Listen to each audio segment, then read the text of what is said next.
வணக்கம்ங்க. இன்றைக்கி நம்ம வெஜிடபிள் ரைஸ் தான் பார்க்க போகிறோம். நல்ல கல்யாண வீட்டு டேஸ்ட்டில் ரொம்ப ஈஸியாக வீட்லேயே எப்படி செய்யலான்னு பார்க்கலாம். ரொம்ப உதிரியாக செய்யலாங்க. எப்படி செய்யலான்னு பார்க்கலாம் வாங்க. பெரிய டபரா பிரியாணி செய்கிற டபரா எடுத்திருக்கேன். இங்கே பாருங்கள், தேவையான அளவுக்கு ஆயில் விட்டுக்கலாம். ஸோ நான் இதில் ஆயில் ப்ளஸ் ஒரு 2 ஸ்பூன் நெய் விட்டுருக்கேன். ஸோ இப்போ மசாலா எல்லாம் சேர்த்துக்கலாம். அதில் பட்டை, லவங்கம், அந்த ஜாதி பத்திரி, ஏலக்காய் அதெல்லாம் சேர்த்துருக்கேன். அதுக்கப்புறம் வெங்காயம் சேர்த்துக்கலாம்.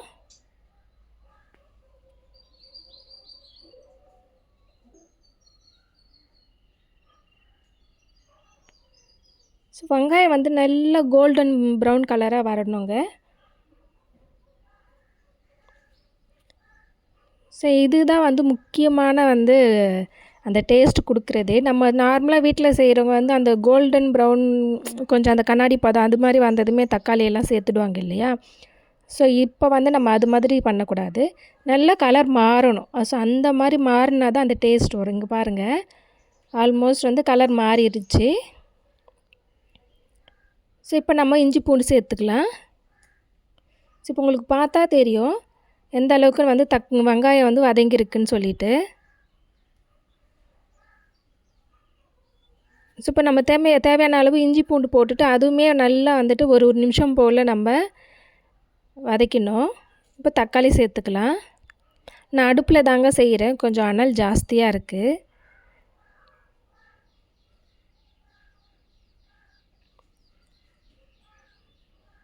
ஸோ இப்போ நம்ம பச்சை மிளகாய் சேர்த்துக்கலாங்க.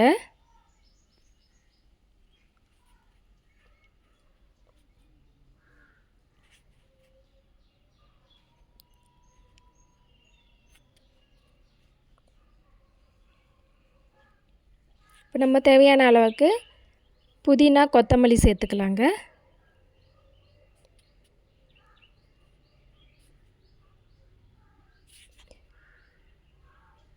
ஸோ அடுத்து காய்கறி எல்லாம் சேர்த்துக்கலாங்க. நான் உருளைக்கிழங்கு, கேரட்டு, அதுக்கப்புறம் பீன்ஸு சேர்த்துருக்கேன்.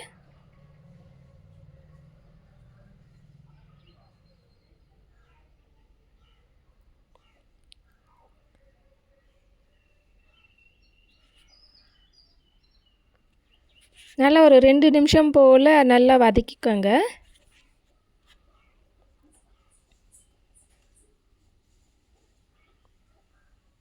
இப்போ சாப்பாட்டுக்கு தேவையாக நான் உப்பு சேர்த்துக்கிறேங்க. கல் உப்பு சேர்த்துருக்கேன்.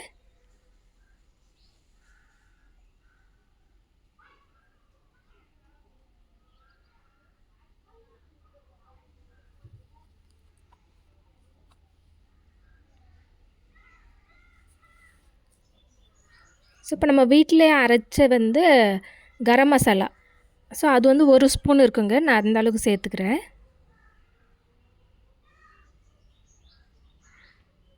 ஸோ நம்ம மசாலா ஆல்ரெடி சேர்த்துருக்கோம் நம்ம.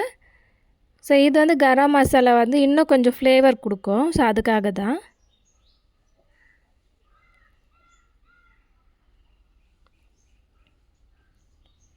பாருங்கள், நல்லா கொஞ்சம் ஆஃப் குக் ஆகிடுச்சு காய் எல்லாமே. ஸோ இப்போ தண்ணி சேர்த்துக்கலாங்க. நான் 1 கேஜி எடுத்திருக்கேன் அரிசி. அதுக்கு எங்களோட அரிசி கொஞ்சம் நிறைய நேரம் வேகுங்க. ஸோ அதனால் நான் ஒரு 2.5 கப்பு, அதாவது 2.5 கப்னா 2.5 லிட்டர். நான் 1 கிலோ எடுத்திருக்கேன் அப்படின்னா நான் 2.5 லிட்டர் சேர்த்துக்கிறேன். உங்கள் அரிசிக்கு ஏற்ற மாதிரி நீங்கள் தண்ணி சேர்த்துக்கோங்க. 1:2 தான் நார்மலாக குக்கிங்க்கு அளவு. நீங்கள் எப்படி வேகுது உங்கள் அரிசி பொறுத்து நீங்கள் சேர்த்துக்கோங்க. ஸோ இப்போ நான் கொஞ்சம் லெமன் ஆட் பண்ணிக்கிறேங்க. லெமன் ஆட் பண்ணிக்கலாம், நீங்கள் தயிர் கூட ஆட் பண்ணிக்கலாங்க. ஸோ இப்போ நம்ம கொஞ்சம் கலருக்காக மிளகாத்தூள் சேர்த்துக்கலாம்.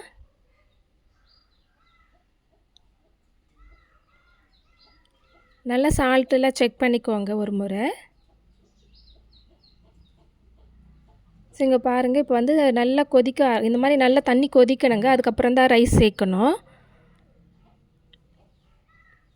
ஸோ அப்போ தான் காயெல்லாம் சாஃப்டாக வேகுங்க. ஸோ இப்போ நம்ம வந்து அரிசி சேர்த்துடலாம். இதில் அரிசி நல்லா க்ளீன் பண்ணி வச்சுருக்காங்க, வாஷ் பண்ணிவிட்டு. ஸோ அது இப்போ சேர்த்தாச்சு பாருங்கள். அரிசி ஒரு முறை சேர்த்துட்டு நல்லா மிக்ஸ் பண்ணிவிட்டு திரும்ப ஒரு முறை சால்ட் இருக்கான்னு செக் பண்ணிக்கோங்க.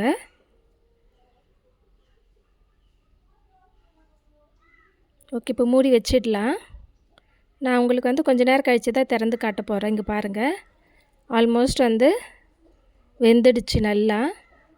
உங்களுக்கு பார்த்தாலே தெரியும், ஹீட்டு கொஞ்சம் அதிகமாக இருக்குது. இங்கே பாருங்கள்.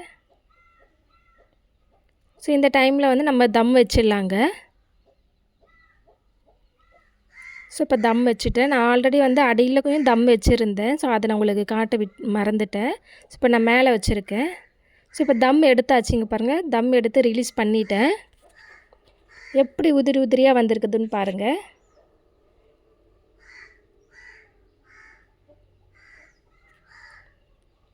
ஸோ நீங்களும் கண்டிப்பாக இதே போல் வீட்டில் செஞ்சு பாருங்கள். செஞ்சு பார்த்துட்டு எப்படி வந்துச்சுன்னு சொல்லுங்கள்.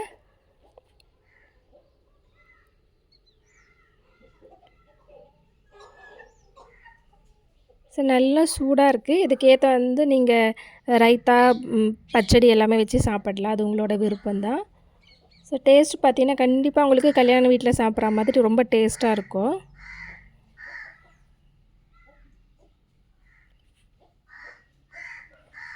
என்னோடய சேனலில் ஃபஸ்ட் டைம் பார்க்குறீங்கன்னா சேனலை சப்ஸ்கிரைப் பண்ணிவிடுங்க. பக்கத்தில் இருக்க பெல் ஐக்கானை கிளிக் பண்ணிவிடுங்க. அப்போ தான் அடுத்தடுத்த வீடியோ வரும்.